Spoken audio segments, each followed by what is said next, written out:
The summit room was glowing. Rows of cameras blinked like stars. Flags from every continent swayed behind the stage. Global reporters buzzed in their seats.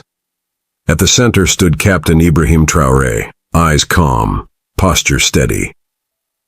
Then came the question. A bold American journalist stood and asked, "Captain Traoré, do you think the Trump administration helped or hurt Africa's future?" Silence fell. For a moment, Traoré just stared, not at the journalist, but at the question itself. The room, filled with tension, held its breath. A few diplomats shifted uncomfortably. You could hear a pen drop. No one expected him to answer truthfully. Every leader before him had danced around Western questions, choosing safety over truth. But Traoré? He stepped forward. "I think the Trump administration," he said slowly, "was garbage." Gasps. Someone coughed. Another reporter nearly dropped her mic. Even the translator hesitated. But Traoré wasn't finished. "A disgrace to global justice," he continued, his voice rising. "They ignored African suffering, promoted division, and profited off our pain." And just like that, the world changed. The clip hit the internet within seconds, and in 24 hours, it had over 98 million views. But this was just the beginning. As Traoré's words echoed through the futuristic media studio, the mood turned electric. Not angry, not chaotic, just stunned. Lights from the massive LED screens flickered behind him like thunderclouds. Some reporters stared blankly at their notes. Others whispered urgently into their earpieces. A young journalist from France whispered, "Did he really just say that?" In the control room upstairs, producers panicked. "Zoom in," one shouted. "Keep the camera on him. Don't cut to Trump. Don't cut." Back on stage, Traoré stood still. His face was unreadable. He hadn't flinched once. He hadn't blinked. Then someone from the American delegation stood. "This is outrageous," the man barked. "He should apologize immediately." Traoré turned. He didn't yell. He didn't raise his hand. He simply said, "I will never apologize for telling the truth." The room stayed silent. Outside, the world erupted. Twitter exploded. U.S. cable news went into crisis mode. African youth lit up Instagram with Traoré truth. Videos were translated into 12 languages overnight. Former diplomats were dragged onto late-night shows to explain the moment.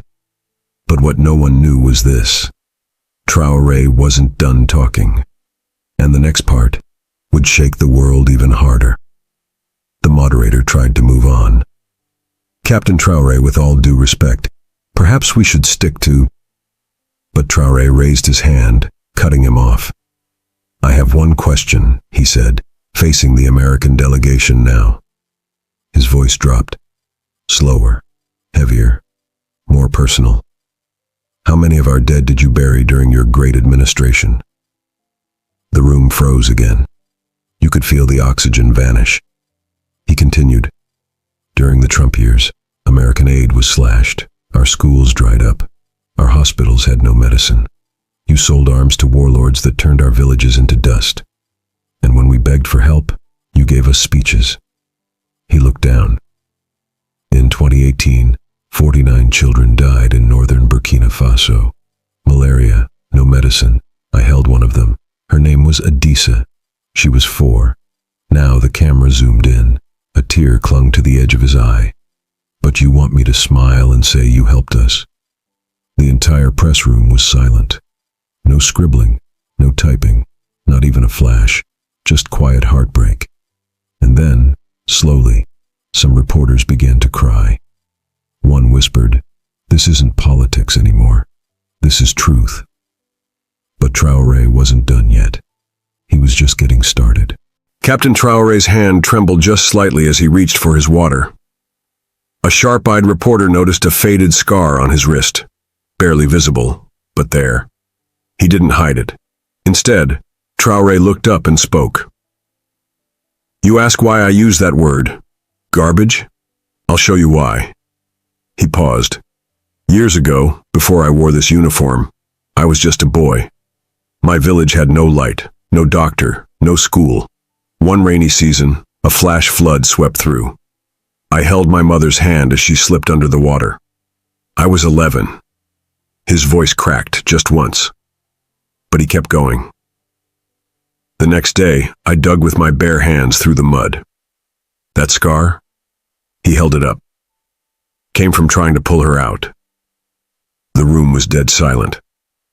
I later found out, he said, voice low, that U.S. aid to flood-prone zones in the Sahel had been frozen under Trump's administration, diverted to border walls.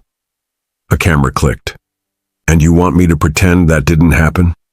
You want me to smile and shake hands with ghosts?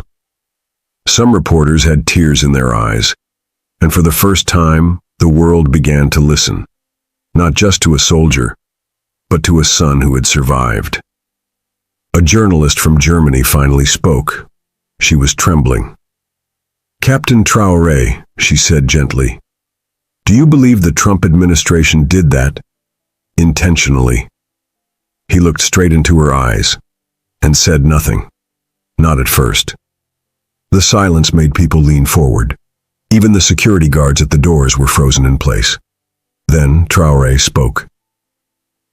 When a child dies from a disease that cost $1 to treat, and yet billions are spent policing borders and funding private arms deals, what do you call that?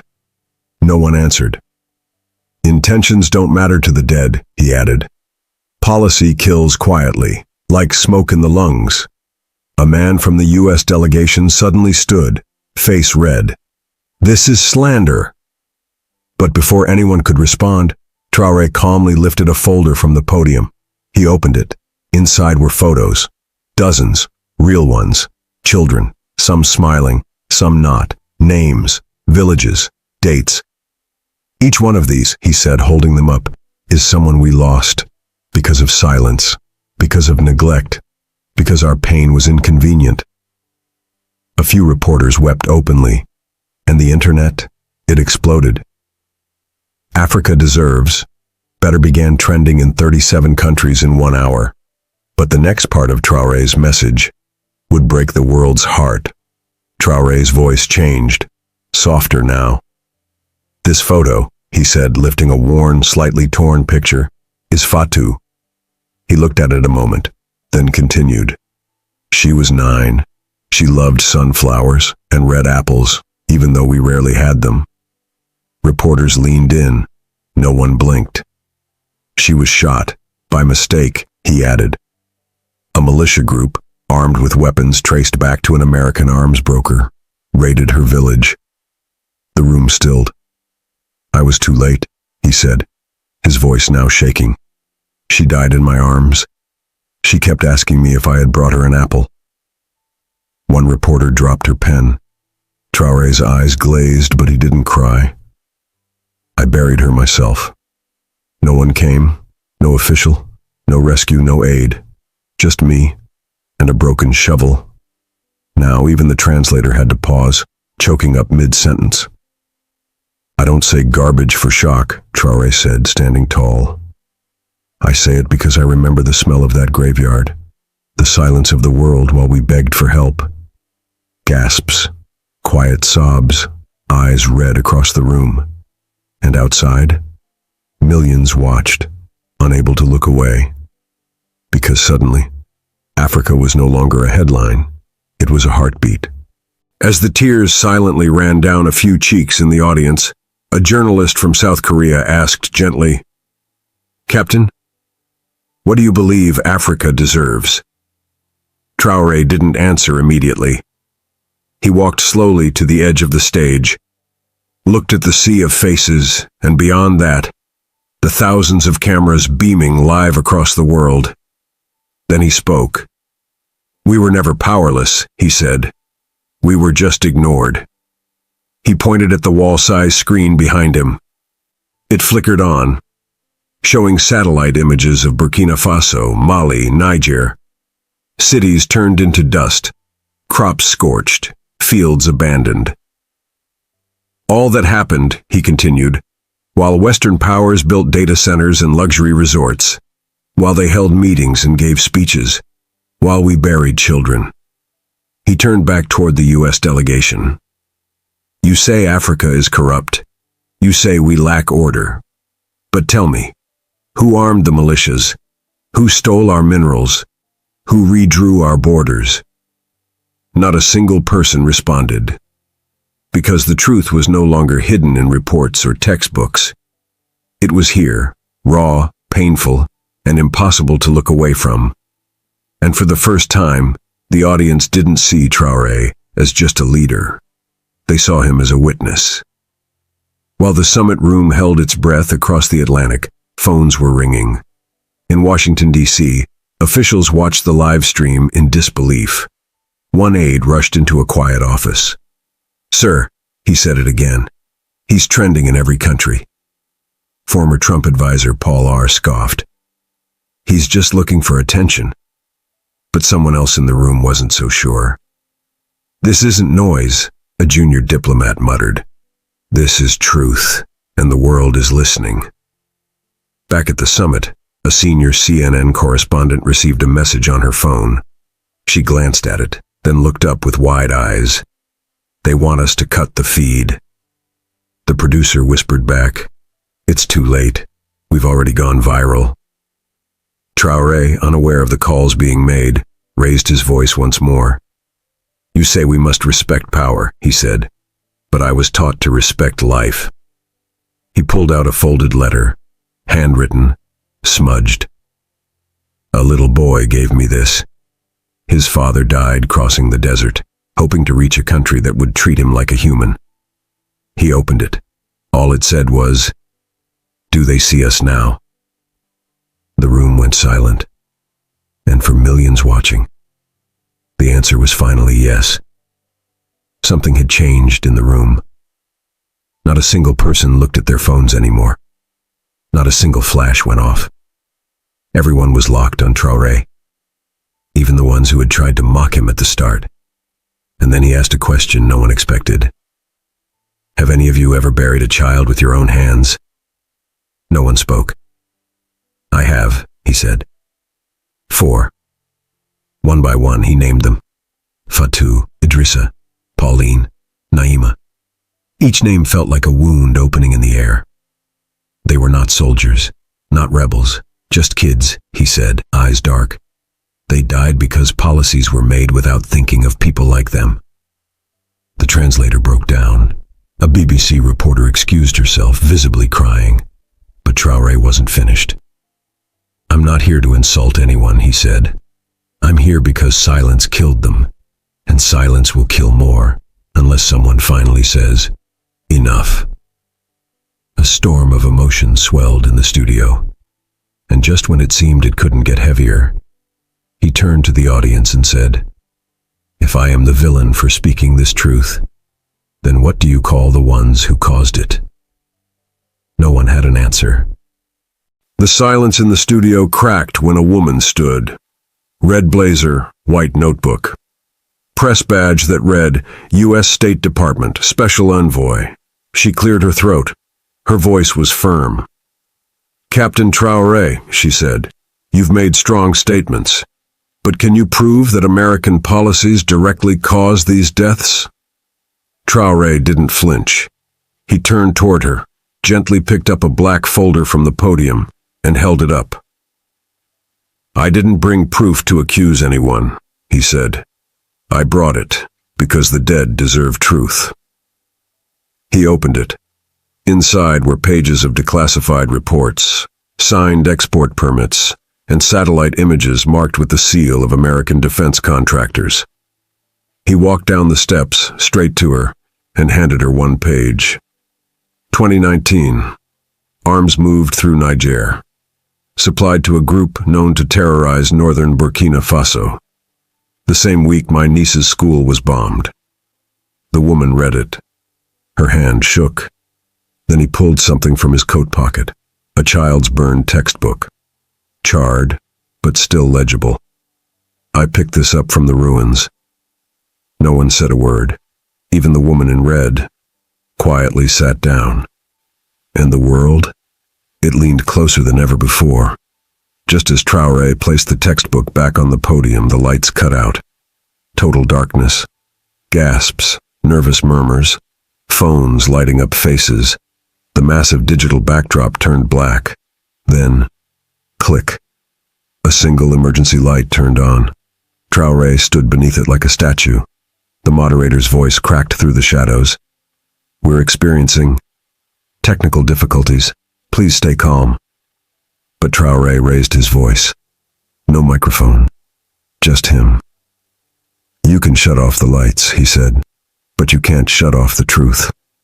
Cameras, still rolling on battery packs, zoomed in on his face, calm, illuminated in dim red. "This moment is not about me," he said. "This is about a system that sees Africa as a resource, not a people." Reporters lit their phones, one after another, until dozens of lights shone toward the stage, like candles at a vigil. It wasn't planned, it wasn't scripted, but it was beautiful. Traoré looked around at the soft lights, then whispered, "Maybe. This is how we start." The backup power flickered on. The lights returned. But something had changed. The summit no longer felt like a press event. It felt like a funeral and a revolution. At the same time, the next slide Traoré showed wasn't from a file. It was a photo. Old, worn, folded in the middle. Two boys, one tall, one small, both barefoot, both smiling under a mango tree. "This," he said, "was my younger brother Whale." He swallowed hard. He wanted to be a pilot. He built airplanes from scrap metal. The studio was silent again. One day he got sick. Just a fever. We thought it would pass. He paused. But the clinic had no power, no medicine, no doctors. The aid was delayed, suspended under security reviews after a shift in U.S. policy. By the time help came, he was already gone. Now even the toughest journalists were crying. Traoré stared into the cameras. He wasn't a number, not a statistic. He was my brother. He held up a rusted piece of tin, shaped like a little airplane. "He made this for me the week before he died." Then came the words that broke everyone. "You talk about global order, but my world ended in a clay hut, holding his body, while the world debated policy." Many in the room couldn't look up, and for those watching at home, they couldn't look away. As Traoré stepped back from the podium, someone cleared his throat near the front row. A tall, suited man stood up, his U.S. Embassy pin glinting under the lights. "Captain Traoré," he began, voice smooth, practiced. "While we understand your grief, it's unfair to blame a former administration for complex regional failures. Aid, policy, and strategy don't move as simply as you suggest." Murmurs stirred across the room.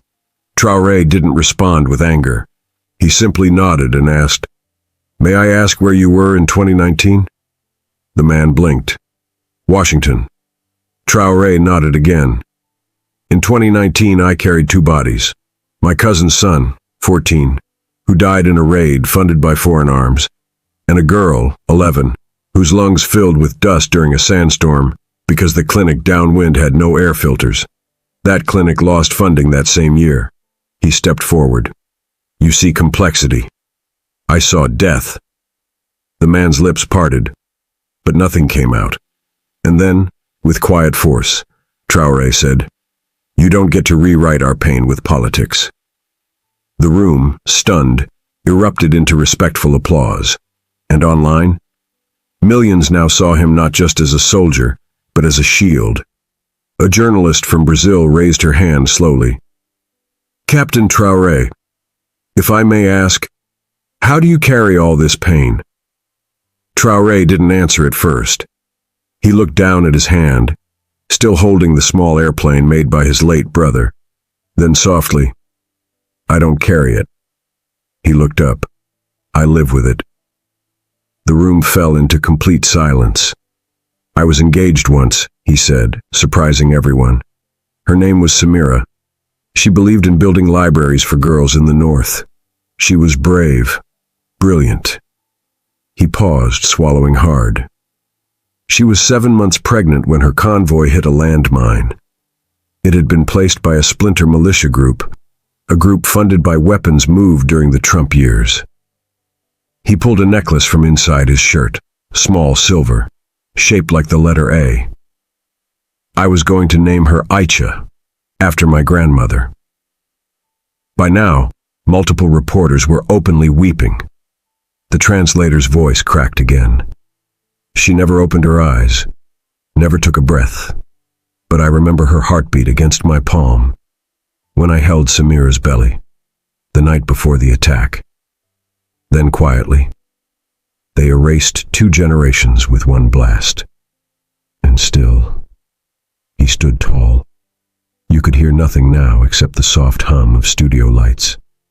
The reporters were no longer journalists. They were witnesses. Even the moderator sat frozen. Traoré looked around the room. You ask why I call that administration garbage? He asked. Because no human system should profit from pain. Because those who cause suffering then pretend it was all too complicated are cowards. A woman from the Canadian press whispered to her cameraman, "This isn't a speech. It's a cry for the dead." Then Traoré said something no one expected. I don't hate the West. I was trained in a Western military academy. I read American books. I listened to Nina Simone. He smiled faintly. But love without truth is manipulation. He walked to the edge of the stage again. We don't want pity. We don't want charity. We want justice, dignity, respect. He paused. Because Africa has given the world gold, cocoa, diamonds, and even its children. And then he asked, can we not be given humanity in return? The room broke. People sobbed, not loud but deep, ache-heavy, chest-clutching. And Traoré? He looked at the camera and waited for the world to answer. The moderator leaned in, eyes glassy, voice trembling. Captain Traoré, if you had one message, one final thing to say, what would it be? Traoré paused. He looked around the room, now filled with red eyes, tight jaws, and clenched hearts. He looked into the camera, into the millions watching from living rooms, buses, schools, and hospital beds. And then he said, I want the world to know. Africa remembers. He stepped down from the stage and slowly walked to the front row. He handed a small, crumpled photograph to the CNN journalist who'd cried earlier. It was a picture of a collapsed school. Written in shaky handwriting on the back were the words, they said help was coming. It never did. Traoré returned to the mic. The children we lost, the villages burned, the hospitals abandoned. We remember it all. He let the silence hold that truth. But memory is not enough, he added. We demand dignity. We demand a world where Africa is not spoken about but spoken with. And then he did something that broke the internet. He took off his beret, held it to his chest, and said nothing. The silence hit harder than any speech. It started with a post. A young Kenyan girl tweeted, I watched Captain Traoré with my father. He cried. I've never seen him cry before. That tweet hit 1 million likes in 5 hours. Then came a message from a Holocaust survivor in Poland. I know pain when I see it. This man spoke for the forgotten. In South America, high school students marched through the streets with signs reading, Justice has no borders. We stand with Traoré. Even in Washington, something cracked. A former U.S. diplomat appeared on national television, voice heavy with guilt. I served under that administration, and today, I saw what we ignored, and I am sorry. The video of Traoré standing silent with his beret to his chest was now the most re-watched 45 seconds on YouTube that week. A music artist in Nigeria made a song using his words. A filmmaker in France began a documentary the next day. And most importantly, people began to ask a question They hadn't asked in decades. What if Africa was never broken, only silenced? And for the first time in a long time, the world started to listen. The summit was over. Reporters packed up. Lights dimmed. But Traoré stayed behind, standing alone beneath the giant screen. A young intern approached. No mic, no press badge, just trembling hands. "Sir," she asked softly, "how did you stay strong through all of that?" He smiled, gently. "I didn't." She looked confused. "I still see their faces. I still hear the bombs. I still dream of the mango tree where my brother and I used to hide." He placed a hand over his heart. "I'm still that barefoot boy digging graves with his hands." A tear rolled down his cheek. "But now," he said, "I speak because they can't." He turned to leave, but before he did, he said one last thing. "History isn't written in ink. It's written in scars, and the world must read ours." If this story touched your heart, if it made you cry, if it made you see the world with new eyes, please do 3 simple things. Like this video, if you believe truth should never be silenced. Comment below. Tell me the moment that broke your heart. Subscribe now to stand with truth, with dignity, and with voices like Captain Ibrahim Traoré's. Your comment could help someone feel heard. Your click could carry the story further. Because some stories aren't told for views, they're told to be remembered.